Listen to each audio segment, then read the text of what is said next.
Hello, everybody, and welcome to another Avatar draft here on the channel. Lorwyn Eclipsed is approaching, but we're still having a lot of fun with this set, at least I am, and I feel like it's always a cool point in the format where you feel like you understand things and you can really, dive into the nitty-gritty, so I'm hoping to share that with you today.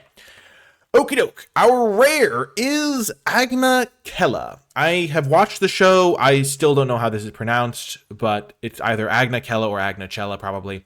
But not my favorite of this cycle. The reason is because the other ones, a lot of them get you like a board impact. The black one gets you a 1/1. The red one's kind of useless. The white one gets you counters for your whole team. The green one gets you creatures. And then this is the blue one there. I knew there was one that was missing. And looting in the late game, there's generally a decent amount of looting or ways to draw extra cards with clues, or there's like things that like you can spend your mana on. So I haven't actually found myself activating this much, even when I have it in my deck and in play. It's still good because it's replacing a basic land, and that's really free, but just worth noting. There is Katara Bending Prodigy. I do like this card. I think it's great. It is the sort of card that looks really good when it's good, and then sometimes it just dies to a lightning strike and you're a little sad, but it is quite strong. And then there's Firebending Lesson as a really good common removal spell. I'm going to take the Katara here. I think Katara is fantastic. It can snowball games. It can win you games in the late game. It's not like necessarily like there is cheap removal spells that are very good, but I'm pretty happy starting with Katara. I think I'd rather have that than a Firebending Lesson just to start. Okay. Diligent Zookeeper is a card that I have seen do some significant work. You play this and all of a sudden your random creatures get like +2/+2 because there's a lot of double creature types. So you play this and you have a Platypus Bear in play, all of a sudden it's a 4/5. That's pretty good. You do need to be careful not to get blown out because if the Diligent Zookeeper dies, your creatures go back to normal size. It's not like putting +1/+1 counters. So if the Zookeeper dies, then it can sometimes shrink a bunch of your stuff at one time. There is also Glider Staff in this pick pack, which I am going to take here. You might, the thing that you should always think about is, okay, I have a blue card. What's the best blue card in the pack? There is only like one blue card. I'm not really counting Platypus Bear, but Forecasting Fortune Teller is really good. But if blue's not open, I don't necessarily want to commit to a Forecasting Fortune Teller pick too, because I don't have enough signals. And Glider Staff really is a significantly, like, very strong card. In any white aggressive deck, it takes over. I do think Airbending Lesson is also very good. But I think Glider Staff is a little bit better. Okay, pick 3. I'm feeling pretty good about not diving in on blue because as you can see in this pack, or maybe you can't see, the blue cards aren't very good. Crashing Wave, not a card you should be playing. The fact that it just puts you down a card just for temporary tempo is not really what you want. Like Rowdy Snowballer, you get a 2/2 out of the deal and get the tap and tempo. Crashing Wave, you just get the tempo benefits, and that can sometimes be enough to win you the game, but you'd rather have something that's better a little bit when you're like behind. Because if you're just tapping your opponent's creatures and then they just untap them in a couple turns and beat you anyway. May, Scornful Striker can be really good. This would probably fit more into a black-white deck than a blue-black deck, but can be pretty nice. First strike lets you get the front foot, and then if both players are taking damage from casting spells, that'll benefit you if you're on the front foot. Cave of Two Lovers, also a strong card. Blue-red can be good, white-red can be good. I might take this. I don't really want to take Seismic Sense here. I think I'm going to take Cave of... actually, I'm going to take the May. I think May is a pretty strong rare. Getting it pick 3, pretty reasonable signal there. Maybe Cave of Two Lovers would have worked out a little bit better, but, I mean, there's not really a great card here. I think May is like a little bit more of a signal too. Getting good 2-drops is really a priority for me as well. And I also just kind of want to play a little bit more with May. Cave of Two Lovers pretty solid as well though. Okay, in this pack, the 2 white cards are Razor Rings, which doesn't really fit as well into a May deck because you don't, this is more of a defensive card and May's more of an aggressive card. Glider Staff similarly more aggressive. Zhang Zhang's Deserters is fine. I don't prioritize the white 2-drops as much because Compassionate Healers is also really good. And so there's a couple of solid white 2-drops, so I don't need to prioritize them as highly. Jet's Brainwashing, pretty reasonable card, especially if you're playing black-white. This pack, in general, is a bit weak, though, so it kind of gives me a lot of flexibility. I could take Octopus Form. It is pretty good with Katara. I'll take Octopus Form. I don't really have a huge opinion on that one, though. I could see that going either way. Blue-black could be a fine home to end up in. White blue, white-red. Here... Rites of Flourishing, not a card you should be playing. It just helps your opponent pretty much the same amount as it helps you. And they even get to draw the card first, so kind of helps them more. Epic Downfall is a great removal spell, though. Really a nice little card to see pick 5. I also like Jet Freedom Fighter. Remember, we almost took a white card last pack. We almost took Zhang Zhang's Deserters. I think Epic Downfall is really strong, though. Great removal spell for 2 mana. I don't mind playing blue-black. Then there's Yip Yip. Jet, Professor Zay. I think Professor Zay is at his best in blue-red because you really want to be able to cast him on turn 2 consistently. Octopus Horse also fine. We're just going to take the downfall, though. Really strong black uncommon here. Great removal spell. Happy to see that.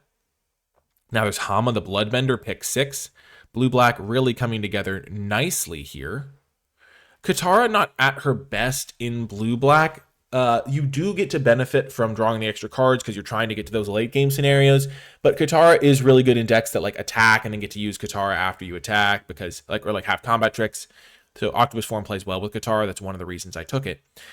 But Katara, not necessarily the greatest card in these strategies because you have plenty of stuff to do in the late game a lot of the time. And if you can't attack, it's a 2/3. But I'm pretty happy with Hama the Bloodbender here. This is a fantastic card, especially if you're blue-black. White looks like it's dried up. There's not a single white card. We are seeing Ostrich Horses, but that's a card that I think other people just don't prioritize as much. Okay, now there are a few cards that I have no interest in for my blue-black deck. We could still just be a black-green deck. We could just abandon the Katara, abandon the Octopus Form, play like May, Epic Downfall in a black-green deck. I think Badger Mole honestly might be better than Earth Rumble. Earth Rumble is kind of hard to use sometimes, especially if you don't already have some big creatures. So this is like you get to kill something sometimes, but only if you have like a 3/3 in play already. And this is like you just get a bunch of stats. So I've generally been a little bit happier with my Badger Moles than my Earth Rumbles. And I'm not the biggest fan of Azula Always Lies, especially in my slower decks like this. So I think I'm just going to take the Badger Mole over the Earth Rumble. It's a weird pick. Like usually when you take a common over an uncommon, it feels a little bit strange, but that's how it goes sometimes. And now I will take a Canyon Crawler. Nice little top end card for a blue-black deck or even a green-black deck. I don't mind giving up on something like Foggy Swamp Vinebender. Don't mind giving up on something like Earth Kingdom Soldier. We'll just take this. And black-green is a deck that I do not mind playing at all. I've been reasonably happy with that deck. Hama, definitely a card that can fit into both archetypes. That's one of the benefits of taking these hybrid mana cards. But Canyon Crawler is a totally fine top-end card. And on the wheel, we wheeled Badger Mole. I think this is the best card by a pretty wide margin. I mean, Pillar Launch is fine for some decks. I don't really love Wolf Bat. It's just playing the 3-mana 2/2 mode of this just is kind of bad. And there's plenty of removal spells that deal with this without it doing, like getting to come back. But Badger Mole's good. I mean, seeing all green-black cards is kind of good for this. We first picked Katara, got the Octopus Form, like in a controversial 4th pick maybe. But it's looking like black-green is going to be a decent home for us. And now we get Walltop Sentries. Nice. We could also take Kyoshi Village just in case we see a white card that we really want to splash. While we're solidifying ourselves into our colors, I am tempted, but I am just going to take the Kyoshi Village, actually. I might just actually play just solid black-green. Walltop Sentries is pretty good for these sorts of more mid-rangey decks. And we wield Seismic Sense. This is a really good card. Sometimes you want to have some lesson sub-themes, like you want to have like King Boomies or whatever, Boomia the 3 Trials, and you want to have like some lessons. Badger Mole number 3, not as valuable. We already have kind of our 5 drops, our 6 drops covered, but getting a nice Seismic Sense here. And Rebellious Captives, a card that's been going down and down for me, but I do need some 2-drops. I have May, and I think black-green is the best home for Rebellious Captives because it's a late-game deck that doesn't have the benefit of blue card draw. So you activate it a lot more in this color combo than in other color combos. And last pick, black-green land is perfect for me. It gives me some extra mana sinks as well. So I did say that I wasn't trying to splash white. Earth Kingdom Jailer would be the sort of card I considered splashing white for. But looks like black-green is the best home for us here. We've kind of got our speculative cards over there. We don't really want to play Turtle Duck. But we've got a couple 2-drops, a couple 5-drops. We need to fill out the middle point of our curve and get some more removal spells. We have Epic Downfall currently holding down the fort. What do we have here? Well, Rocky Rebuke is quite good, and Raucous Audience is also pretty good. I tend to like Raucous Audience in black-green because you ramp out like a Badger Mole or something, and you're pretty happy with that. So I might take Raucous Audience over the Rocky Rebuke. When you have access to black, you can often get black removal spells and not have to rely on the less reliable Rocky Rebuke. So I'm going to take Raucous Audience. I'm a little bit shy on 2-drops that I'd want. I want to get to like 6 2-drops. Getting a Raucous Audience is pretty reasonable. I think Rocky Rebuke is pretty good. It also plays well with Walltop Sentries, but I'm going to take a curve consideration / I have a lot of expensive cards already as well. Here, we're going to just jam Heartless Act. Perfect removal spell, a really, really strong card. That's one of the reasons why I was fine passing Rocky Rebuke, is because I hope to see cards like Heartless Act. So if I passed it here, it would be a bit of a faux pas, I think. There is Jasmine Dragon Tea-Shop, not as good in my deck. I don't really have a lot of allies. May, Scornful Striker is an ally. Rebellious Captives is an ally. Walltop Sentry. So I have like 3 allies. If I wanted to splash Katara, that'd be a 4th. But Heartless Act, just what the doctor ordered. I need the extra removal. and this card is going to do a lot of good work for me. Other than that, I think I would take Ostrich Horse over Raucous Audience. It would be a close pick, but I have some free room in my 3-drop slot, and Heartless Act, I mean, easy pick, but Ostrich Horse is quite good. I think it's a lot better than Raucous Audience because it can often get you a 2-for-1. I do like Lost Days, but I'm trying not to splash, and getting good cheap removal is just what I want. Ba Sing Se, what a dream come true. I love this land. It's absolutely fantastic. I think it makes Ostrich Horse even better because then you're digging to like your win con. This is a great card for black-green. For similar reasons, Rebellious Captives is good for black-green, is that you have the ability to spend your mana on this because you're not like spending mana on your Katara activations. There's not a lot of tension there. You don't have a ton to spend mana on, so Ba Sing Se does exactly what you want. Lots of good blue cards here, but this is an important lesson in draft. Don't panic and jump ship when you see things like Knowledge Seeker in Pack 2. I would take Sold Out here over Knowledge Seeker, even though Knowledge Seeker is way better. This would be my clear number 2 pick, get some extra removal spells. Even though, like, it's like, oh, I have the Katara, maybe I can switch back into blue-green or something like that, get a Knowledge Seeker, blue's open. Remember, a different person is passing to me in Pack 2. So if you look at this, from Pack 1, I'm getting passed by Banana, and in Pack 2, I'm getting passed to by Scran. And so if this guy's playing blue, it makes sense. I'm not seeing blue. This guy might get into blue, though, because it's like he's not going to play black-green, so he's got to play something. And, ooh, another Heartless Act. So we'll take this while we continue talking about this topic. But easy Heartless Act, perfect removal spell. We don't need to take Seismic Sense. We might even wheel the Seismic Sense. And Heartless Act, clearly way better than Sold Out. But if this guy's passing me blue cards, it's just like, okay, I can get a couple of blue cards in Pack 2. How many am I really going to get? Maybe like 3 blue cards that I want, like because I'm going to be taking some green cards and black cards as well. And then Pack 3 comes around, and this guy's not passing me any blue again, so I just have like a lot more tension than I need to. So switching colors in Pack 2, unless you're seeing something insane, generally not worth it. Perfect opportunity to get a Boulder ready to rumble here. It's going to be really good in this deck because I do use Earthbending reasonably well, and I have some nice follow-up plays.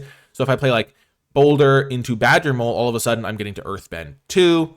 I'm getting to fill out a part of my curve that's a little lacking. Sometimes it's like easy to think, oh, mana curve just means always take the cheap cards. It does mean that you want to prioritize cheap cards. I remember I took the Raucous Audience over a Punch Spell. I took the May, but partially because it was a cheap card early on in the draft. But I have 3 2-drops now, and making sure you have some stuff to play at the top end of your curve is also important. I have a pretty good grasp on that. You don't need generally much more than what I do have here, but it's still worth noting. Okay, now I think I might take Fire Nation Engineer. I mean, the best card is clearly Invasion Submersible, but this is just kind of a reward for whoever was cutting blue in this direction. I'm not going to try to get into it and fight them for it necessarily. Cycle of Renewal can be reasonable in these decks. You can sometimes get into a situation where you like Earthbend for 1, then Cycle of Renewal it away. We're going to get the Fire Nation Engineer, though. I think there is another black-green drafter, because there was a Daily Agents that didn't wheel, but maybe they got out of that. Fire Nation Engineer, more of an aggressive card, but my deck could definitely do some aggressive things, potentially. Now there's a Seismic Sense. So one of the benefits of taking Seismic Sense here is that it kind of lets me shave on lands, which I want to do. It helps me find, by Ba Sing Se more often, helps me have a more consistent curve out. So that's a benefit. There is also Corrupt Court Official, which is a solid card. There is a Raucous Audience, which is a solid card. I just think Seismic Sense is really good and gives you a lot of powerful options, either to find a spell or creature later on in the game. So I'm going to take that. And lets you shave lands, which is kind of beneficial. Here, we're going to take a Foggy Bottom Swamp. Blue is wide open here. Lost Days should not be coming around this late. We did not see a lot of blue Pack 1, though. So, I mean, while I probably could have made some sort of transition into blue in this pack and, like, not gotten as many green cards, like I could have tried to go back to playing blue-black, like, you never know what the next pack is going to bring. And green-black did seem like the best home in Pack 1 by a pretty wide margin. Now we'll take Merchant of Many Hats. I don't think we're looking to splash white here. There are some good white rares that we would want to splash, but Merchant of Many Hats helps me fill out my 2-drop slot, make sure I get there on that quota. It gives me my 4th one, and can be pretty reasonable. We could take Serpent's Pass and potentially splash a crazy blue rare if we saw one. We could also take Beetle-headed merchants. The reason we're not going to take this is because we already have 3 5-drops that are way better, so we're never going to play that. So we might as well take a speculative land there. Sometimes I would play Earth Village Ruffians. I'm hoping to get better 3-drops like Ostrich Horses, but this can sometimes get the job done in the 3-drop slot. And now I will take the Misty Palms Oasis in case I want to splash white over Pirate Peddlers. I don't think this card is anything too special. I don't really have a ton of sacrifice synergies. Sacrificing this would be something, but I think this is more of like a black-white card potentially. Sure, we'll take Ruinous Waterbending. Currently not looking to play it because it does kill all of my own 2-drops. Pack 3 rolls around. So pack 3, let's just cut the Katara, Glider Staff, Turtle Duck, Octopus Form. And these are 3 lands. So we do need to get like 7 playables for pack 3. Where are we at on removal? 2 Heartless Acts, 1 Epic Downfall. We are probably going to play these 2 of these and replace one of our land slots with these. So we're actually looking pretty reasonable here. No great cards for us, though. We're not going to first pick an Earth Village Ruffians. We could take Swamp Snare Trap. It's not my favorite, but there are some Flyers decks running around these days, so it can do some stuff as a kill spell. Maybe I'll take that over Kyoshi Battle Fan. This isn't really a Kyoshi Battle Fan deck. I have like these mana sinks that I'd rather spend my mana on. Just a really poor opening pack for me here. And I don't really want to splash if I don't have to. Okay. This pack is much better. So if we're looking at this pack, there's Low and Lee Twin Tutors. So we can use this to go get a Lesson or a Noble. We don't really have lessons that we care about. I mean, we have Seismic. Yeah, Seismic is the only lesson. So we're not going to take Low and Lee. We have 1 Noble with May. Cabbage Merchant's fine, but not my favorite. Badger Mole number 3 could be pretty good. Raucous Audience could be good. We have 1, 2, 3, 4 2-drops right now. If we take the Raucous Audience, are we going to wheel this Badger Mole? Probably not, but it's a chance. And I think Raucous Audience is a nice 2-drop. We can also try to replace one of our 2-drops. But getting to 6 2-drop creatures is one of my goals in this draft, and we only have like 5 more picks to make it happen. Okay, now we will take Deadly Precision, I think. It is weird because blue is now open from this direction. I was trying to draft blue in pack 1. I guess everyone abandoned blue. But I could have had a pretty sweet blue-black deck, I think. But I think I'll probably get there on this deck as well. But Invasion Submersible should not still be in the pack. I think generally I'm pretty happy with the deck that I am drafting right now. I'd like one more good 4-drop maybe would help me out. But like going Raucous Audience into Boulder into Badger Mole is pretty good. I'm just going to get the good removal spell here. We might find something to sacrifice. Sacrificing a random Earthbend land isn't the worst. Beautiful. Suki Kyoshi Warriors, just what the doctor ordered. A great 4-drop to ramp into using my 2 Raucous Audiences. Excellent. And then you play Badger Mole. It buffs it up twice because you make 2 creatures with 1 card. Really nice. Another Hama. I don't mind another Hama. There's also Rockalanche. How heavy... I mean, if I played Rockalanche, I would probably abandon the Hama. Abandon this. I have 1, 2, 3, 4, 5. Rockalanche is very strong. So is Hama, though. And it doesn't require me to mess with my mana too much. Yeah, I think I just want to take the Hama. Rockalanche is a strong card. I have played it before. But let's just take the Hama. And now another Crawler at the top end. I think is better than the Wasp by a large margin. Booyah. I mean, we're getting good green cards, and we've been getting solid black cards, so I don't think green-black was a terrible place to end up.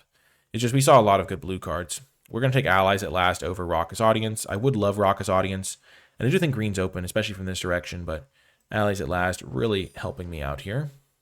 Ooh, and now we get Epic Downfall. So this is a good benefit of taking all these 2-drops. I'm going to get to 5 2-drops. 1, 2, 3, 4, 5. And I'm being able to still take Epic Downfalls, take Allies at last. I have like premium removal spells now. I might not even play this Deadly Precision. Maybe I should have taken Raucous Audience over it. But, I mean, I have such good removal spells now. I guess I'll take another Earth Village Ruffians over the Buzzard Wasp. Sack an artifact or creature. We have a few things we could sack, like these. We could sack these when they're no longer useful. Merchant of Many Hats. But I don't think we really want this. We're not really going to play the Earth Village Ruffians either, though. Boom, we get another Badger Mole. That's definitely nice. I was hoping to wheel this. Helps my top end out a little bit. Origin of Metal Bending. Sure, we're going to take that over the blue-green land that we're not going to use anyway.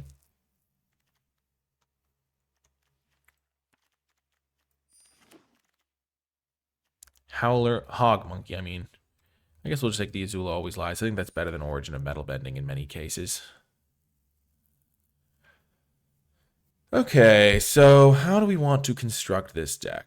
Well, Hama, we might only play 1 copy because it is a little hard to cast. I wish I had 1 more 4-drop to ramp out with these Raucous Audiences. Not having quite as many is a bit weaker. Okay, so Ruinous Waterbending kills like all of my own stuff. I don't really want to play that. Buzzard Wasp Colony is just terrible. So let's just start by making some basic cuts. So we're going to cut a swamp. We're going to count 2 Seismic Senses as basically a land replacement. So there's 4, 10, This is 7, 8, 9 black sources, 8, 9, 10. So it's 9 black sources, 10 green sources. I guess Bossing Say is kind of like a spell. And we have Raucous Audiences to help us tap for mana. And 2 Canyon Crawlers. So I think we can cut a Swamp. That gives us 10, 8. Yeah. Even though we have more black cards, I think that's fine. Gonna cut Deadly Precision. Because I have 2 Epic Downfalls, 2 Heartless Acts. Maybe I want to keep in Deadly Precision for now. It is a very strong card. And I have like these 2 food tokens I can sacrifice. I have some random small guys. And getting to 5 mana is not the impossible scenario. Origin of Metal Bending is not very good, and neither is Azula Always Lies, especially for this sort of deck. So I'm going to cut both of those. Allies at Last is great removal as well. Swamp Snare Trap, however, not very good, so we're going to cut that. Earth Village Ruffians, also bad. We're going to cut both of those. Pirate Peddler is also not the best. I don't really have any sacrifice things either, so I'm going to get rid of that guy maybe. My curve is a little expensive up here, but I don't have any 4-drops, so I think I can skip some ports of my curve, hopefully, and use like Seismic Sense into 2-drop in some scenarios. 2, 3, 4, 5. My curve is a little bit awkward. Like maybe I cut Badger Mole and play, or I cut Hama, 1 Hama, because it's a little hard to cast, and I add back in 1 Pirate Peddlers. My creature count is at 16. Like, I don't think that's the worst strategy. Getting to triple black is a little tougher, and it's legendary. Especially because I have only 8 black sources, so this is more of an extreme late game card. 7, 14, 15, 16, plus these 2. That seems okay. Would I rather just have... No, probably not an Azula Always Lies. That's more of an aggressive card. Similar with this, more of an aggressive card. 6 top-end cards is enough. I don't really want Earth Village Ruffians. Definitely don't want this guy. It's really between Earth Village Ruffians, Pirate Peddlers, and Swamp Snare Trap. Let's just try playing the Swamp Snare Trap. I feel like I'll come up against some Flyers decks that I can use it against. This is going to be the build. We can always make changes later, but I'm pretty happy with how this went.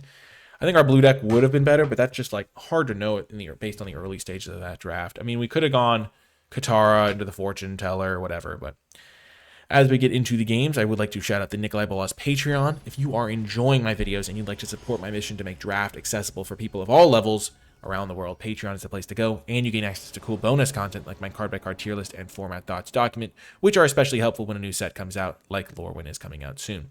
I would also like to shout out those patrons who support at the credits level. It does make a tremendous difference, and I truly appreciate it. Okie doke, into the games. Where did my camera go? Oh, there my camera is. Boom. Hello, everybody. We can easily keep this. Whoops. We are not going to play Seismic Sense on turn 1. That is definitely a poor tactical play. We will... We can either cycle Canyon Crawler, so we can guarantee hit our land drops, or we can play Seismic Sense and try to hit like 3-drop, then into something. I mean, this will hit us a land, then go 3-drop something, 4-drop, 5, 6. Would I rather Seismic Sense to look for another threat or Canyon Crawler? I'm going to Canyon Crawler because it's more mana efficient. Because I can use Seismic Sense to try to find another top-end card. 6 mana is a long way away. Okay. Perfect. We can Swamp Snare Trap just as we planned. This is looking like it's going to work out perfectly. We get to play the Boulder on turn 4 now. And this card gets better and better the longer I wait. To some degree. Sokka, Lateral Strategist, sure. We will play the Boulder. Sokka's really strong, because if you have any other creature, you can kind of like send in the gang Just like send in Sokka plus the guy and he'll replace himself. So when you block Sokka, then you have a combat trick. Okay. Nice. So we want a Seismic Sense for a land, I think, because we want to play 5-drop, 5-drop, 6-drop in the future.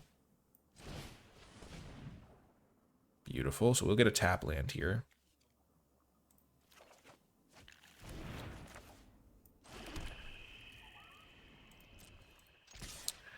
And we will buff up our Foggy Bottom Swamp. Because that way, if we do want to sacrifice it to draw a card in the future, we can do so.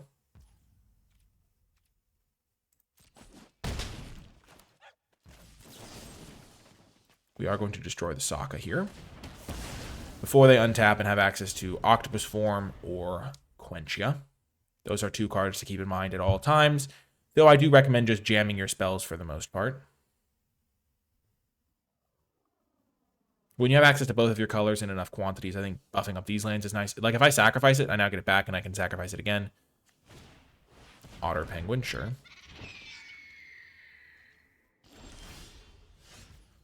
So they're holding up 2 mana for a potential Quenchia.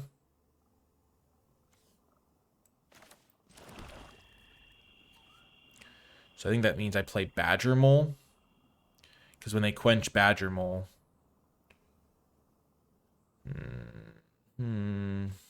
They don't have Quenchia though. Yeah, let's just play this. They do have Quenchia.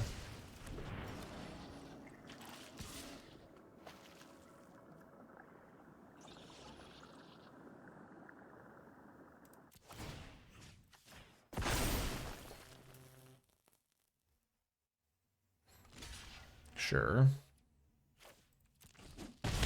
We kill 2 of their guys, 1 of our guys dies. I could have done nothing there, or I could have attacked before playing Badger Mole, but I wanted to potentially attack with the Foggy Bottom Swamp as well.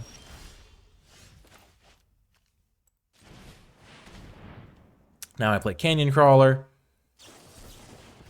I mean, I don't really play around Quenchia that much, to be honest, especially when they have a clue token up that they could sacrifice.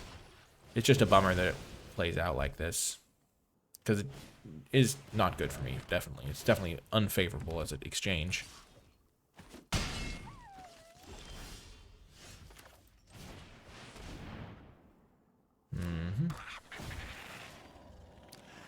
Do they have Octopus Form? Yes, they do have Octopus Form. Always a bummer. It's funny because I was talking about playing around those 2 cards. I mean, I don't really play around them. Like, I mean, I guess in that spot I kind of knew they had it because they had priority when they shouldn't have otherwise.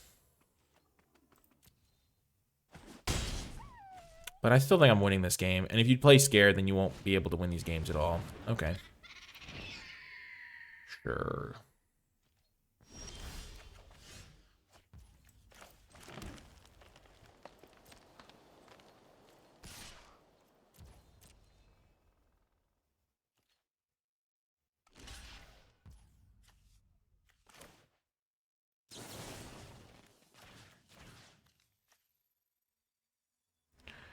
We'll kill this one.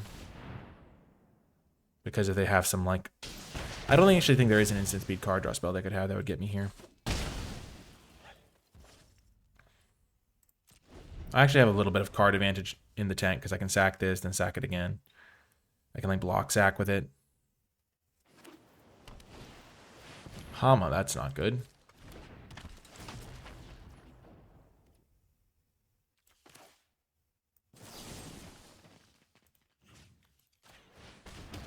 So I'm going to kill the Hama in response so they actually can't cast whatever spell they get. 3 spells is not what I like to see there. I think I'm still favored in this game, though. Because I have the lands that can sack.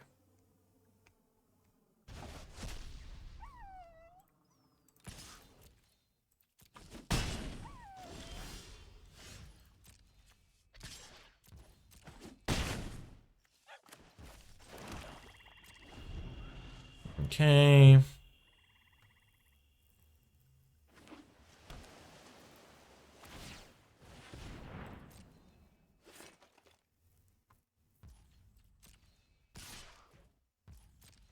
So now I'm ahead in the race.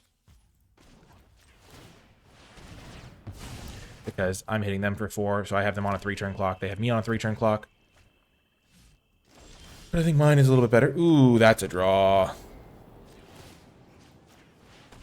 Now I have them on a 2-turn clock.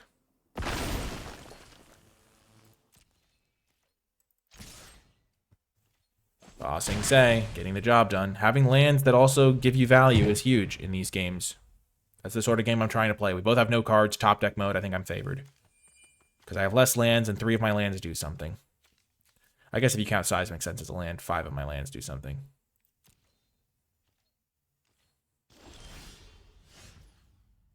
So they can only buff it once.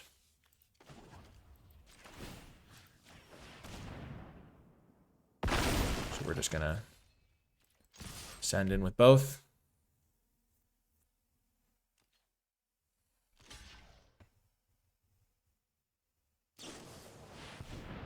Okay, we don't want to draw that. That is the downside of buffing up the guy against the blue deck. Though as you saw, buffing it was pretty beneficial.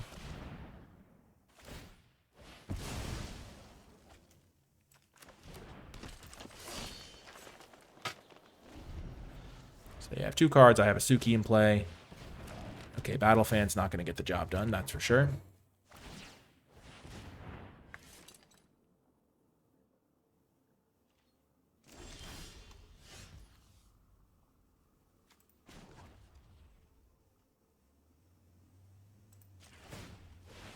Let's see what we draw here. Another land. Buff this guy up. Attack with both. Get my 1/1. We've drawn plenty of lands down the stretch, but we've gotten good use out of them. Good game. They fought hard. They drew, I mean, they probably drew a couple lands down the stretch there. Or maybe double white cards, but like they have 7 lands in play. We have 8, 9. We had a 10th one. We had an 11th one. We drew 12 lands that game, and we still were able to dominate in the late game. We played right into Idle Quenchias. It didn't matter because we had a good enough curve that we consistently were able to still draw like big top end cards. We still had a few left in the deck. Bossing Say was really good. I think in some situations you can try to play around Quenchias and stuff. That was a world where if they don't have Quenchias, they're just so doomed that I think it was like you often just want to play your cards out because you can still win the game if you don't, and you can win the game as well. Like if they counter it, you can still win the game. And it's not like I was in a situation where I had infinite lands at that point in time. Okay, we can keep this. 1 Hama seems like a good mix because getting to triple black might be tricky for us. Okay, Foggy Bottom Swamp. Sure. We would like to draw one of our 2 drops.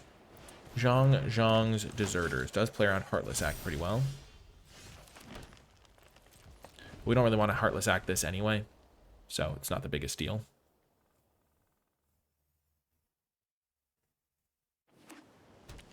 They're playing 3 colors, but their mana is perfect, so we don't have to really factor that in. They have all the colors they need. Yeah, we'll Heartless Act that. It's not the greatest card to Heartless Act, but it is still going to stop us from taking like 10 damage. They scry to the top. Good to know. You just don't want to fall too far behind, and we have plenty of removal spells we can draw in the future. Okay, Fire Nation Engineer. If I'm able to attack, then I can like put the counter from it onto Suki if I draw a land. So that's a factor for sure. Would really like to draw a land here. If I don't draw a land, though, lots of my cards are cheap. Zhang's Deserters number 2. Are they stacking? They are stacking. Wow. That's wild. That is kind of wild. So this is their, I mean, white, green, splashing blue, maybe? A Rocky Bug. Okay, that makes a lot more sense now. Give me a land. No land. Can't use any of my spells. Kind of the nightmare scenario. Epic Downfall. Can't really kill these. They're flooding a bit. That's where a land like this comes in really handy. Missing on a land drop there really cost me. Especially because I couldn't kill either of their guys. Their last card is probably a removal spell. They've used 1 removal spell, so maybe it's not. I don't know exactly what it could be. They scry to the bottom. Okay, well, I have no choices here. This is the clearly only play.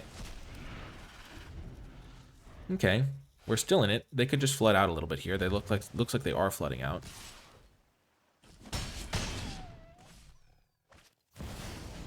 And we're toast.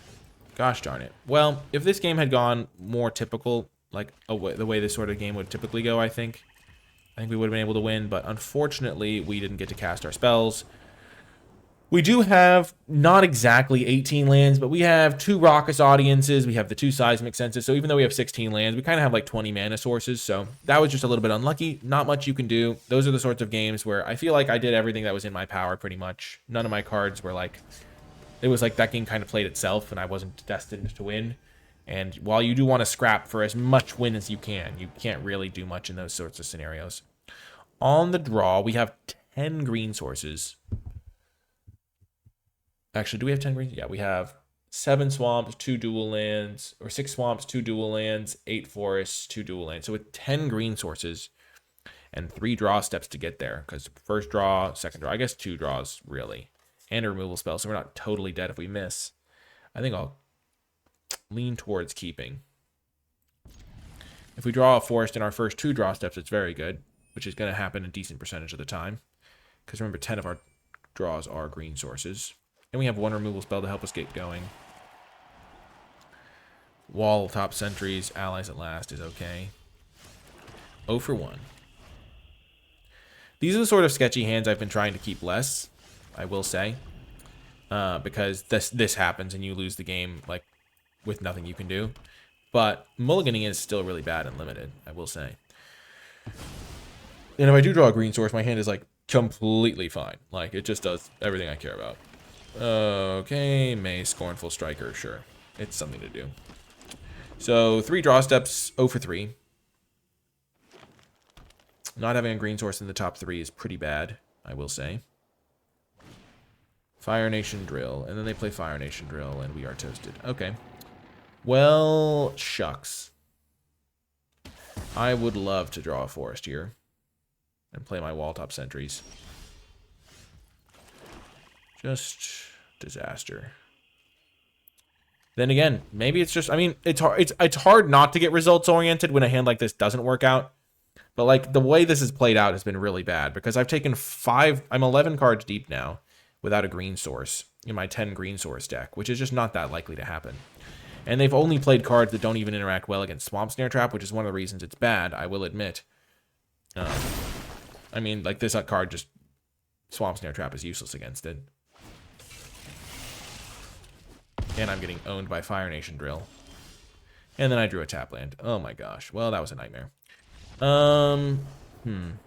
Maybe I should have mulliganed. I mean, Swamp Snare Trap is pretty clearly bad, so I'm just going to cut that card. I mean, obviously, why does it always ask in those matches? That was a tough one. I mean, obviously, if I just draw a forest on my first draw step, that hand just looks perfect, and I like, okay, Bob's your uncle. I'm going to cut that, and I'm going to instead play a second Hama. I'm just going to go a little bit bigger. I don't think Swamp Snare Trap is necessary. I have plenty of cheap interaction, and I'm like, would rather have a little bit better of a late game, even with my 8 black sources. Oh, that was frustrating. Very frustrating to lose like that, but we're going to get a chance for revenge against whoever's using the Ugin avatar here. We'll keep this. We have Seismic Sense to find something to do in the early turns. I mean, we have both our colors. If you build your deck in a way where you can't keep a hand that has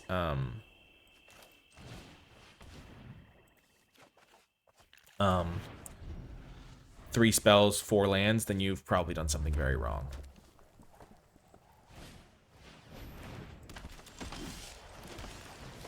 So the Raucous Audience, pretty important here so I can start casting my other spells. My deck is fairly expensive mana-wise. If they have a kill spell, they'll probably use it on the audience. Yep, that makes sense.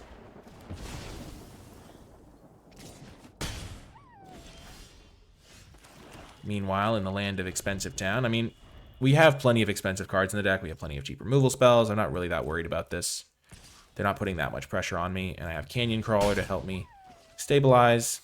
Red-white can struggle to just deal with a bunch of 4/4s. Which I'm going to have very shortly. And they're playing Aang's Journey. Unless they're splashing like blue, I'm probably in good shape. They're splashing green. Do they have King Boomy or something? That would be rough. Doing literal nothing there is not the best, but you take what you do what you have to. We're going Badger Mole into Canyon Crawler next turn. Into Badger Mole May, probably.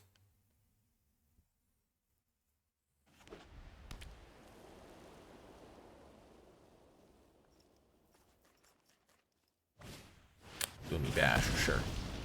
That's one of the cards they have that might be able to kill a Canyon Crawler, so I don't even mind that much. Play Swamp, which might make it easier for my guys to survive. Next turn I can play Badger Mole and attack them for 4, or even 10. Pressuring red-white decks is an underrated way to defeat them, because eventually they'll go wide and find some killer spells or things like that. Okay, sure.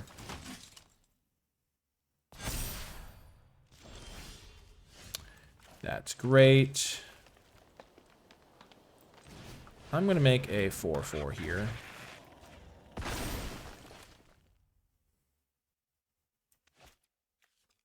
And then I think...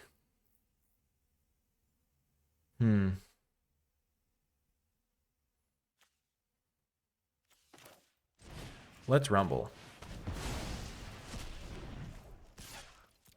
I'm definitely going to be using the removal spell on that 4 or 5, almost certainly. And now the life totals are a lot more equal, and I have 14 power in play, and they have 3 power in play. So it's looking pretty good for me right now, gotta be said. And I have 3 extra life in the bank here, and this is going to start punishing them for playing spells. Water Tribe Captain, sure. The Boulder is very pleased with this development. Okay. We will attack with everything. I guess I should have played the May pre-combat, because that way if they do have a combat trick, they cast it, they get a little punished. Okay. What spell do they have? Do they have +2/+2 for both? That wouldn't make sense. They would block a different way.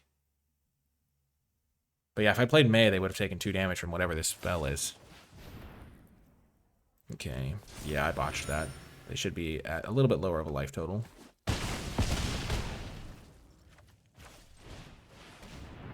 Play the Boulder.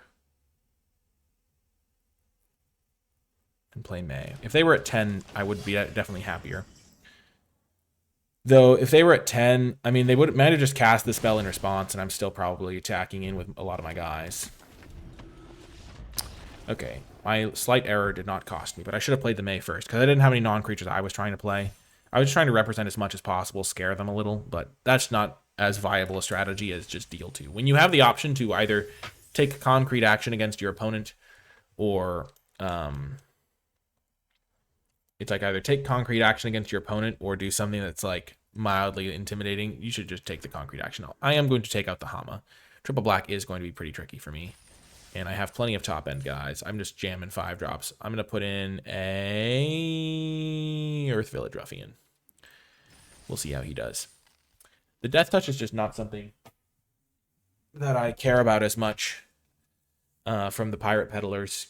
I'd much rather have a card that's like more of a defensive tool so that it gives me time to get to my late game. So if I'm playing against red-white, I can like block their Zhong's Deserters or whatever and be left with something. I think that's fine logic. Normally the 3-drop slot gets crowded because you see things like Ostrich Horses, and that's like really what you want in your 3-drop slot. I'm glad I have the wall top sentries. But yeah, I'm still thinking about that mulligan decision. I think I'm fairly likely to get there, but maybe I should have considered the fact that if I don't get there, I lose. I mean, I could also have drawn black spells. I think I drew green spell every single turn of the game or something, or maybe I drew 1 black spell, but yeah. This one's a mulligan, though. I don't have the number of lands I need to play. They're mulliganing, which doesn't really affect your mulligan decision all that much, but definitely gonna mulligan that. We're gonna keep this one. This helps me hit lands. We'll keep this.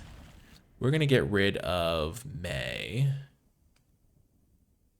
I can't really think of the turn I would cast May.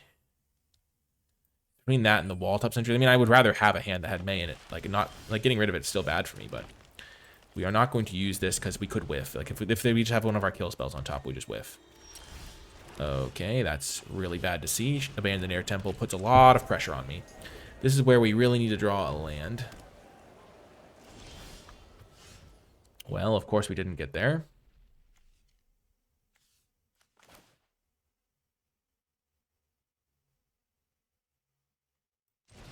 Looking for a land. Oh my gosh. That's such a bummer. Oh my goodness. Not a permanent in the top two. Just owned. Well, you're not always destined to win. Sometimes you're destined to lose. That's just such a bummer. My gosh. Because what we were trying to do was, like, hit a land, play our Fire Nation Engineer, or whatever. But instead, we just got completely and utterly owned. Oh, that was so bad. Oh my gosh. We were trying to be responsible and everything, and then... I mean, we could have just done the cycling thing anyway, but instead we chose to get completely wrecked.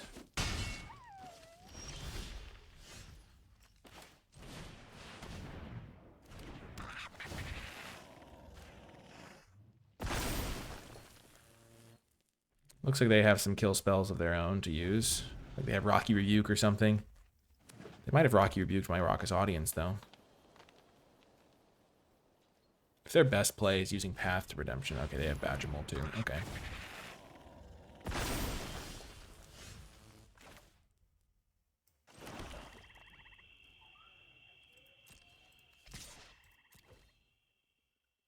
Oh, I messed this up. Oh, I messed this up so badly. Oh, thank goodness they didn't block, because I need this double mana from this guy.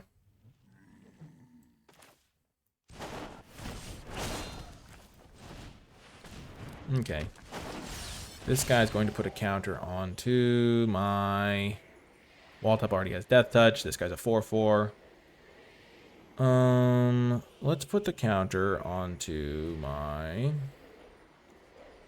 Badger Mole, I guess. I'm hoping to trade off Death Toucher for Badger Mole.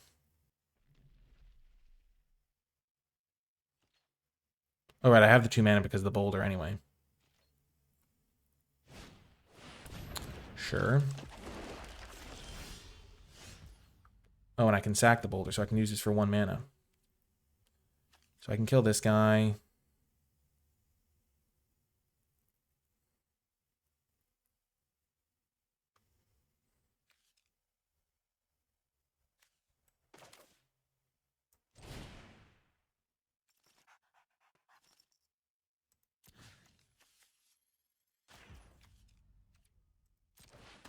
And then I can get back there, Path of Redemption, with Hama next turn. Oh my gosh, they have entered the Avatar state. That's bad. Okay. Well, shucks. I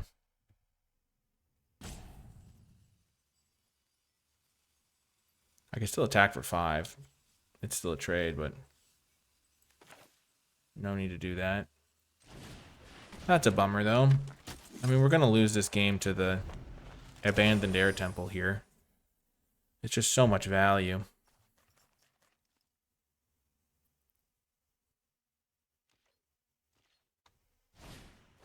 Wandering Musicians, sure.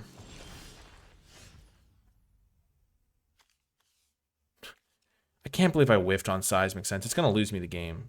It's, like, so stupid. Home of the Bloodbender, sure.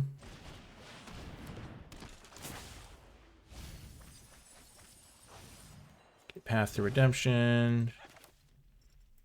Cast Path to Redemption on their... on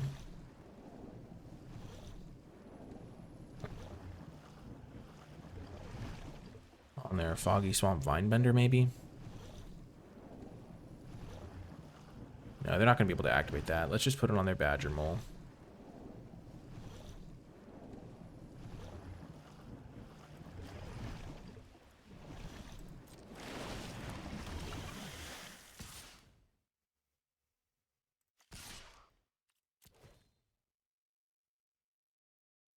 Attack with both. We're generally okay with either any trades they're making here because we want to keep their creature count low.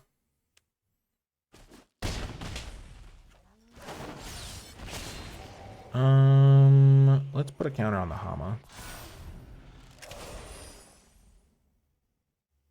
We have a lot of kill spells in this deck, but we put 2 of them on the bottom with Seismic Sense, which didn't help. Gosh darn it. They can hit me for a lot of damage here.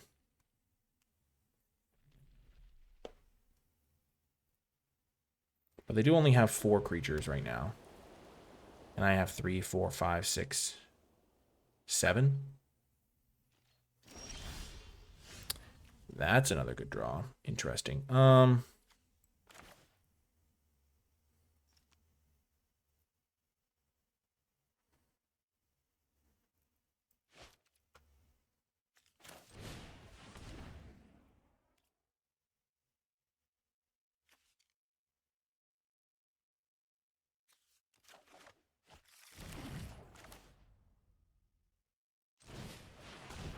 Sure.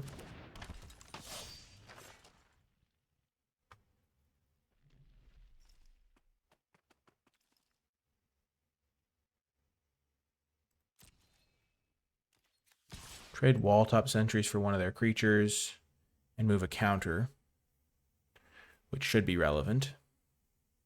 Because remember, their creatures are getting bigger and bigger. And putting a counter on something with the Fire Nation Engineer is no joke. Yep. Figured they'd block like that.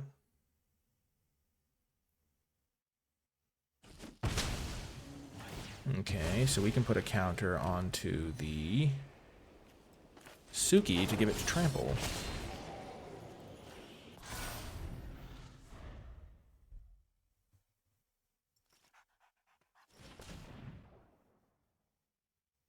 This is where you hope they don't have an answer, and if they do have an answer, you're probably dead. But next turn, I think we send with everything.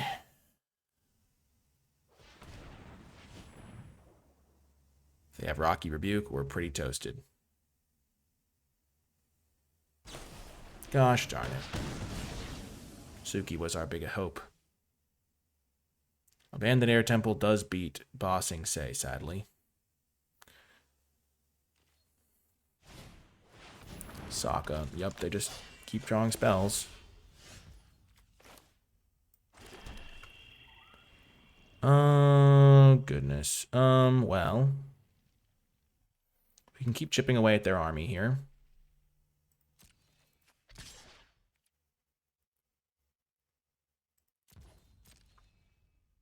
I shouldn't have played the land first. That was terrible. Okay.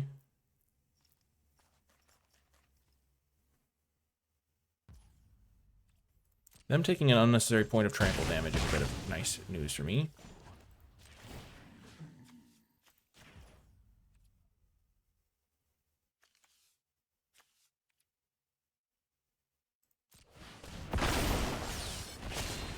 Let's buff up our...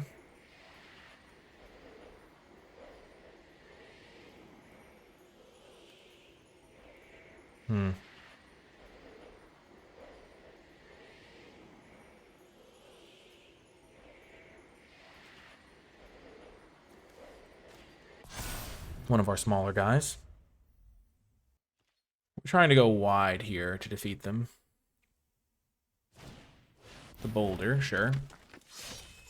They have 1, 2, 3, 4 creatures, and I have 1, 2, 3, 4, 5, 6, 7 creatures. Okay, that's a problem. Okay, so...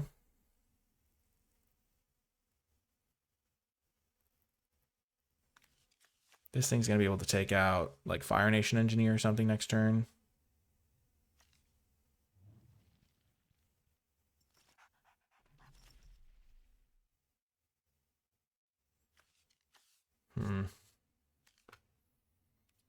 So... 3, 4, 5, 6, 7. If I attack with 7 creatures, they have 1, 2, 3, 4 blockers. I can't quite get the job done.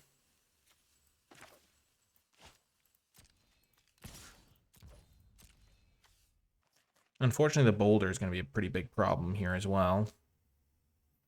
But if they want to cast this, they won't be able to also activate their air temple. So that's something I'm going to keep in mind.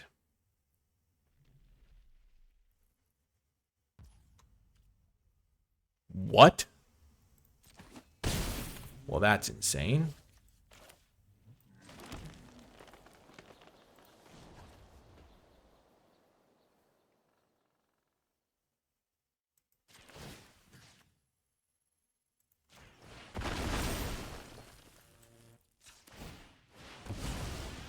Okay, do that, do that. Count on my 1/1, so I have 1, 2, 3, 4, 5, 6, 7, 8. I'm gonna have maybe 9 creatures next turn. And they're gonna have 6? No block there is insane.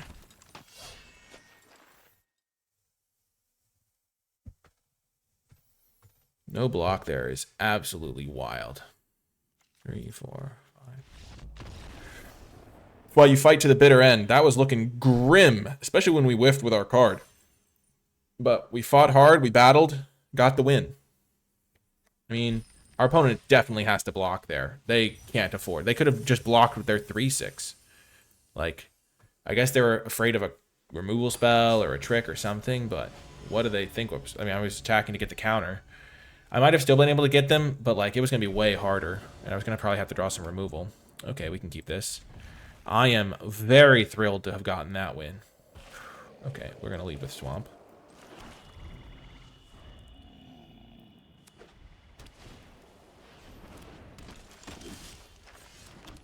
Definitely play Raucous Audience first. We're probably just going to... I guess we can't activate Bossing Say. No, we can activate it. Yeah, we can activate it next turn. Nice.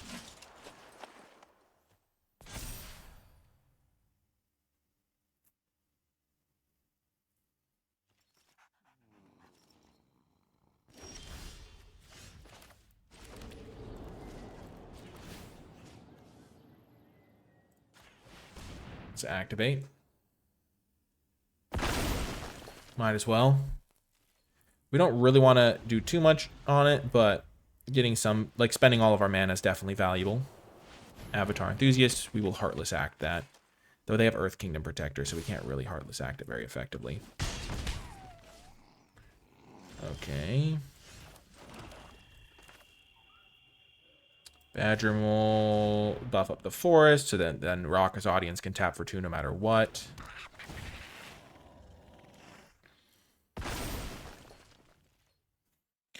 It is a bit of a bummer, this Avatar Enthusiasts Earth Kingdom Protectors thing that they've got going on. It's not going well on that front. But Canyon Crawler can always trade with it, so that's a relief. Path to Redemption. So they don't have any more allies to play, or they have instant speed ones, or what's the dealio there? Okay,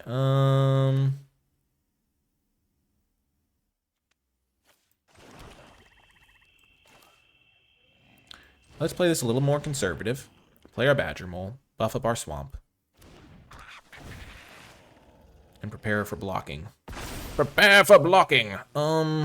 Yep. We'll send in for...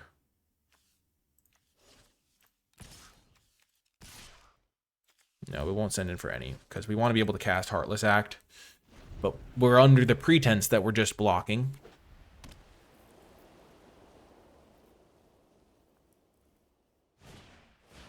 Cat Owl, sure. That's a card that we can kill with our Heartless Act.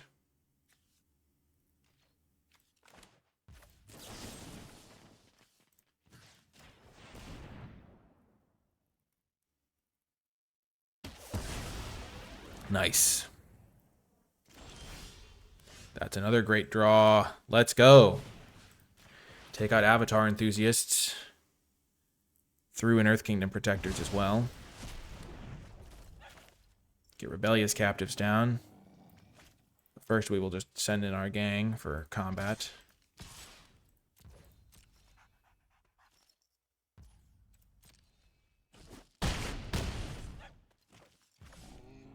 So they could hit me for 3 if I just Earthbend onto this land, but Earthbending onto this land is actually hugely appealing. Because now I have 3 4/4s. They could hit me for 3, but I have 12 power. Boom! Got another win. Maybe they were color screwed, but that was another good game. We were kind of patient. We were like, oh man, the Avatar Enthusiast could be a problem. But once it was clear they didn't have any way to grow it, we just kind of ignored it for a little bit. We maybe didn't even need to cast Epic Downfall. Nice. We've gotten 2 losses, but we've rattled off a few wins in a row now. I feel like we're playing well. Our deck is constructed pretty nicely. And I'm pretty pleased with it. Another great hand. We go first. We have May, Walltop, Boulder. So that's why we play as many. Like, if we had a Hama here, we'd be okay. But we'd rather have a 3-drop than a Hama here. So this isn't the 3-drop we replaced Hama with, but it is still a relevant note. Okay, against blue-black, May does some serious work. They kind of have to kill it. Boulder's also a nice little threat against blue-black.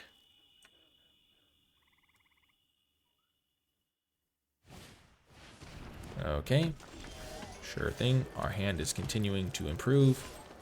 Definitely just gonna jam, try to be aggressive. Walltop Sentries isn't the most aggressive card, but it does line up decently against the Pox Bearers at least.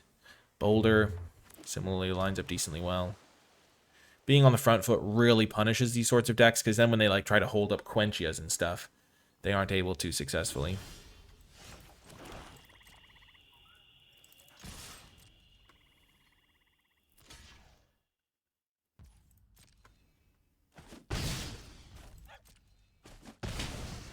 Okay, what are they doing with the rest of their turn?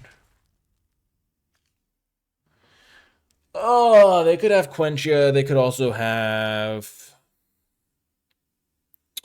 Heartless Act. Oh, man. I'm going to be a coward, maybe.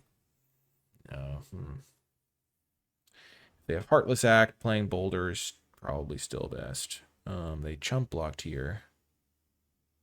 They could have Heartless Act, Quenchia. What else is there in blue? I mean, they're not going to cast Octopus Form. Black Instance for 3 mana. Sold Out costs 4. This is kind of my last like juice in the tank here. There are a lot of 4 mana instants that they could like represent multiple things with. If I do nothing here, what are they going to cast?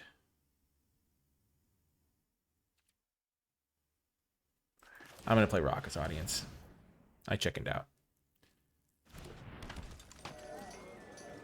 Because I do still have the ability to spend all my mana. Okay, it was Abandoned Attachments. Gosh darn it.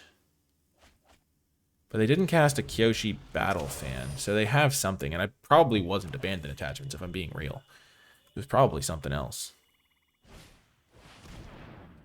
Okay. This isn't going to end up too badly for me. We can kill this now.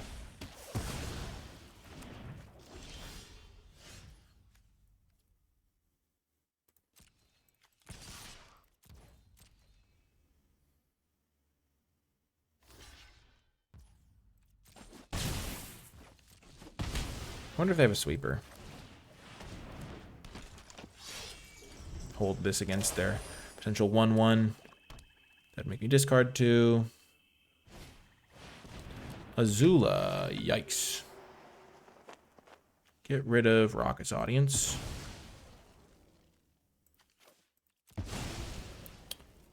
Okay, we will Epic Downfall.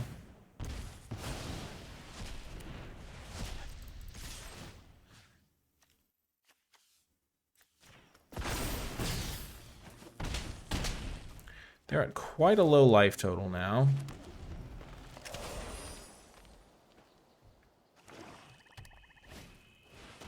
I wonder if we'd have won if we just jammed this and they don't have Quenchia. I wish this was a game where I could like see their hand after the fact. It's looking like they don't have Quenchia right now. Boom. Got the win. I mean, could we have won that game if they had Quenchia? Probably. I mean, the 2/1 didn't really do that much. It did absorb the Azula bullet. But yeah, I don't know. It was weird. They had Abandoned Attachments up. They could have cast a Kyoshi Battle Fan that would actually, like... I guess it wouldn't trade with May. My gosh, that's always a spot that I'm like...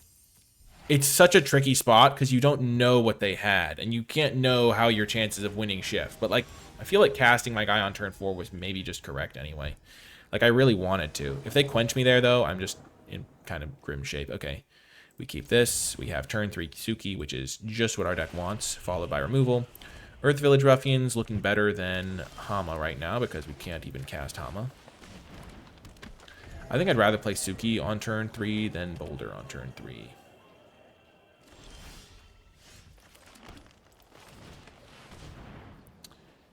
Here, like, if they quench me, but we're just not doing nothing. I mean, playing Earth Village Ruffians and hitting them for 2 is so much worse because we don't already have a commanding position on the game.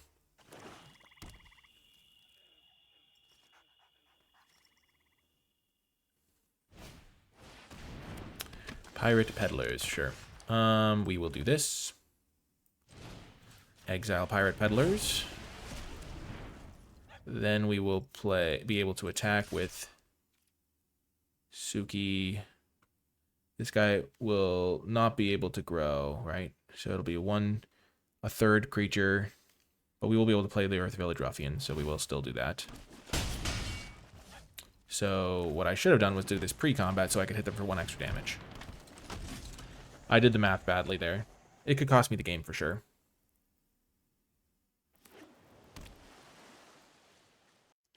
I thought if I attacked this, they would get to 4 power for some reason, which just doesn't make any sense. Suki and Boulder do very similar things. If I'd played Boulder first, then I would have been able to play Suki this turn, which is maybe a reason to play Boulder first. I just thought getting the extra 1/1s would be more useful. So maybe that was an error on my part for that. Okay, play Boulder. Attack here. I am going to keep this I'm going to keep this tap land in hand just to protect from my Deadly Precision from getting taken by a 2-mana 1/1. It's a little bit dicey because I wish I could just then I'll have to tap this guy to cast it. So, and the 1/1's also good against the Earth Village Ruffians anyway. And if they had it, they probably would have cast it earlier. Yeah, that's a mistake. Gosh darn it, Nikolai. Because 4, 7, 8, 9, 10 is a lethal attack. So they would have had to block all my guys. So now if they play like a 5-mana creature, I can't just kill them, much as I would like to. Could potentially lose me the game if they have like Sozin, Rise of Sozin. Sometimes I play around too much stuff. It's like a flaw of mine. I get like, it's like I get in the habit, like, because sometimes it's like smart to play around things. And sometimes you're like, well, if they have the 2-mana 1/1, they are casting that on their turn, and I can just attack them with everything the following turn, and they're in really bad shape. Okay, sure.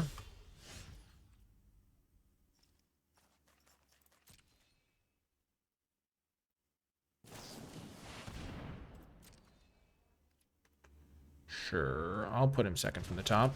He's a reasonably sized creature.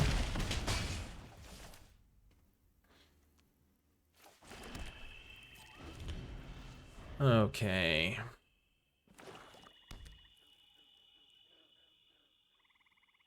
I could have also played this lane and then sacked them that, but then I don't have black mana.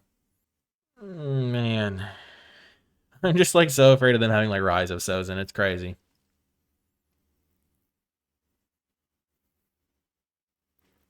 But if I played this the previous turn, then I could have sacked it this turn. Which would have been a better use of my mana for sure. Raven Eagle.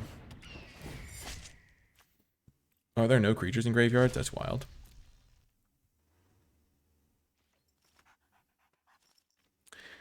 If they don't sack this clue here to drain me for 1, it's very suspicious.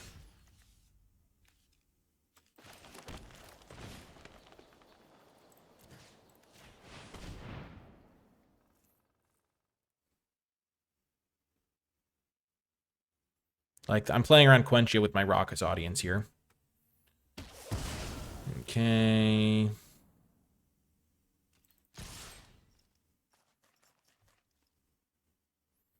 They fight to the bitter end, it looks like. They could have something. Azula always lies. Okay.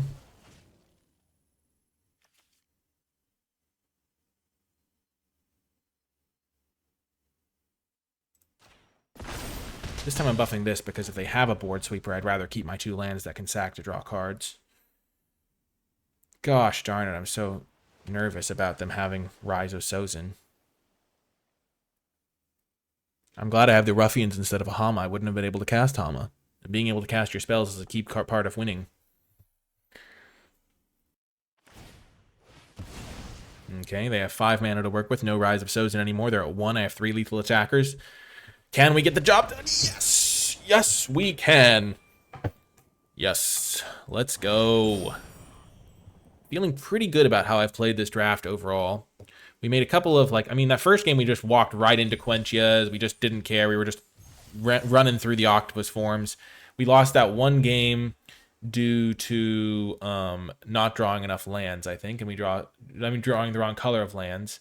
And we lost one game to... I don't even remember, honestly.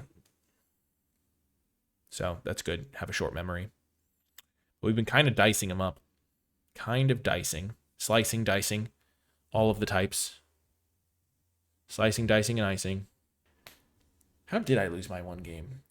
Just thinking back on Archetype. Oh, it was to the black-green deck. They played the Fire Nation drill. That's how I lost the game. I had the stupid swamp card, and not that it would have mattered, but I was not able to cast any spells that game. Okay, game on the line. Is this what we want? Yes, it is.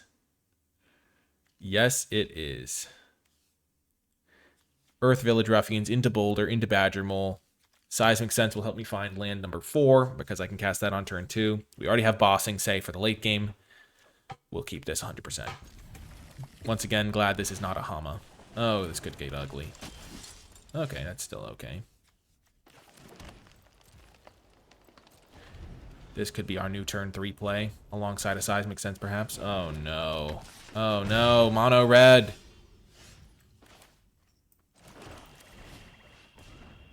Okay. Do I want Canyon Crawler or Raucous Audience? Probably Canyon Crawler, honestly. That 3 life could be the difference maker in this game. If they just buff up May, oh, that would be brutal for me. Okay. Porcupine, that's going to die. Or I could Ruffians. Followed by...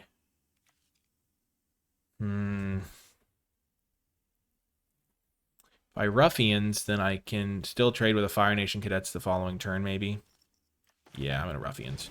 Because I'm going to Epic Downfall this next turn. And that way I can also cycle a Canyon Crawler. Because I need to be able to hit my land drops and use my mana.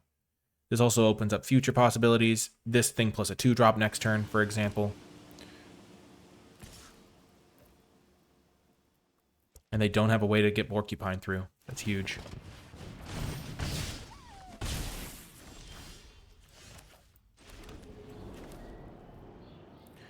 Being able to cast my spells is essential here, so we're going to go for the kill Porcupine, cycle Canyon Crawler line.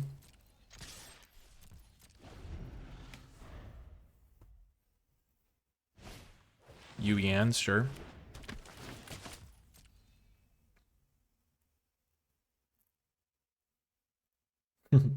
May dodging Heartless Act is brutal for me.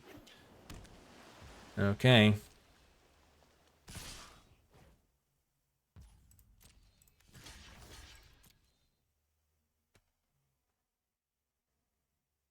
I could be in a world of hurt.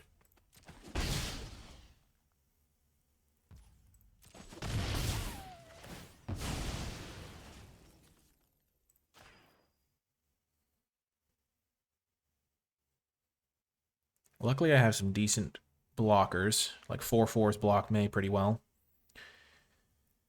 Okay.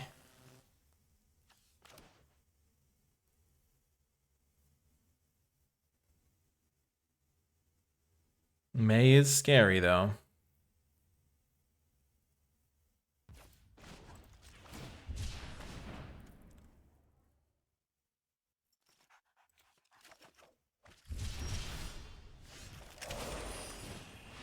They have Quenchia. It's the quenchiest.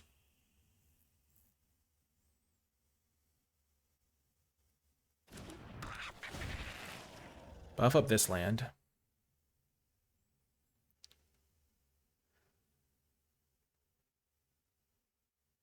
If they do have a kill spell for that land, they could use it now.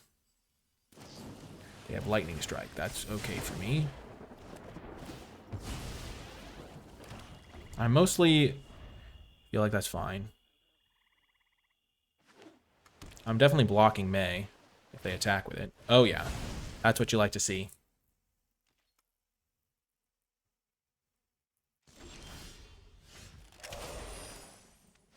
Okay. Boulder versus Badger Mole is not a huge difference for me right now. So I'm going to play Boulder because I want to start attacking them. And next turn I will start attacking them with my Boulder. And I'll play Canyon Crawlers next turn. Or maybe I'll just play Badger Mole. Then attack with Boulder. Make whatever land I was using a 5/5. But being able to start attacking with Boulder is a pretty big game here. They lost Daze it. Okay, I'm not going to keep that near the top. I'm going to try to look for removal spells. I already have so many big top end guys. This is an easy block on May if they attack. Taking 4 here is silly. If they have another burn spell, yeah. So they would have used that to kill my guy anyway in the future.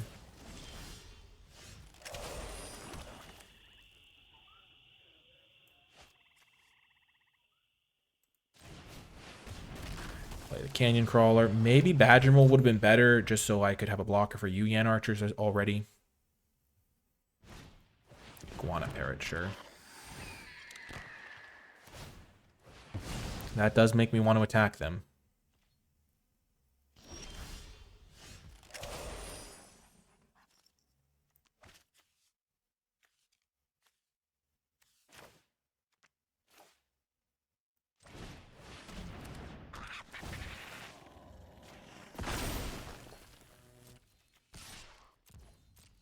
Definitely trying to put the pressure on now that they have a flyer.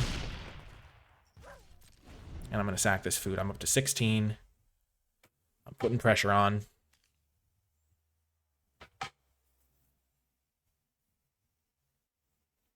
They have 2 cards in hand, but I have like really good spells to play. I could potentially go Suki. I should have buffed up my swamp. I should have tapped my mana differently.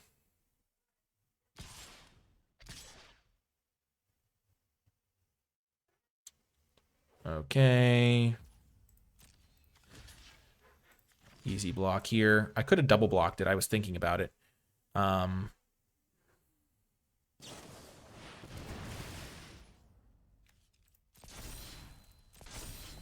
Okay.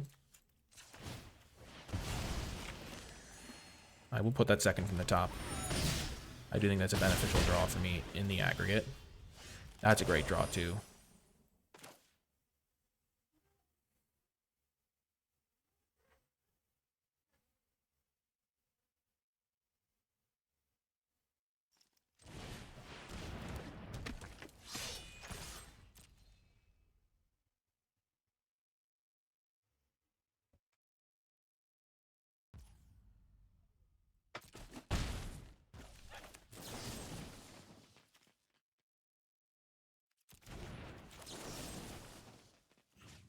I'm going to kill their flyer. If the flyer is the main issue here. Blue-red doesn't have as many scary cards. And I'm just trying to like slow them down. And if they do have Octopus form, I don't want them to draw extra cards. Also, if you're going to do that, you should sack the clue before you play this. Maybe you draw a 4-drop. Okay, it's Grand, sure. That's a pretty good card, but not as good here. Combustion Technique for 1 mana. Yikes. That's scary. Okay, let's get ready to rumble. Play Badger... No, play Canyon Crawler.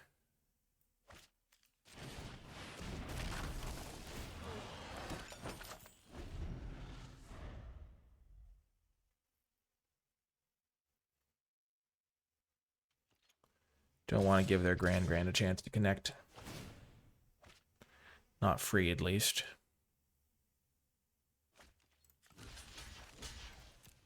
This way, if they do find like a Lost Days for my Canyon Crawler, I still get them.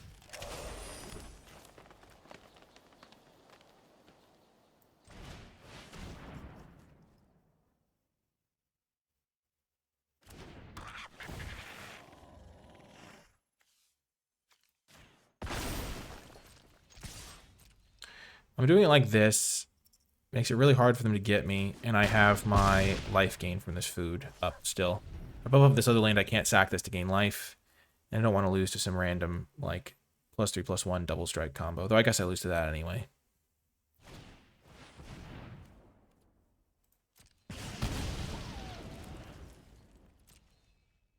And this way, this thing can animate something into a lethal threat next turn anyway.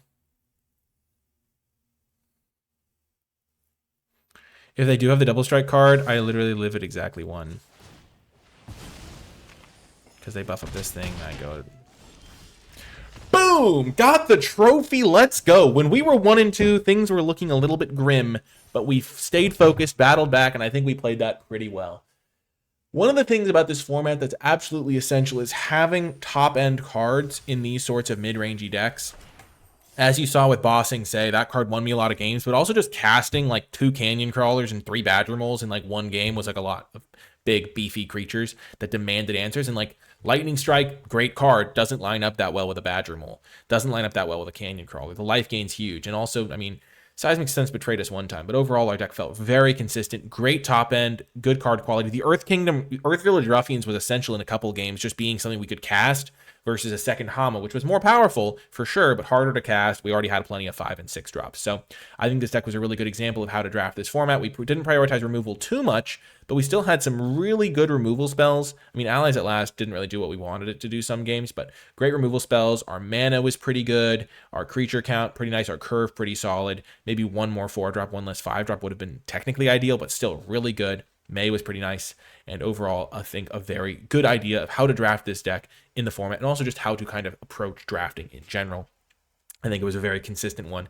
It was so hard for us to get mana flooded. Like, we had Bossing Say, 2 Foggy Bottom Swamps, 2 Seismic Senses. It was like in a bunch of good cards, and also a little bit relatively hard for us to get mana screwed as well, because we had 2 Canyon Crawlers, 2 Seismic Senses, extra lands, Raucous Audience can tap for mana, so kind of good on both of those counts, which is just what you want from your mid-range decks. If you made it to the end of the video, in the comments section down below, leave hashtag #MayWins, because it's really fun to get a win with a sweet rare, and this was a bit of an early pick that we made that kind of shaped our draft. That's going to do it for this one, though. I hope you enjoyed it, and I'll talk to you next time.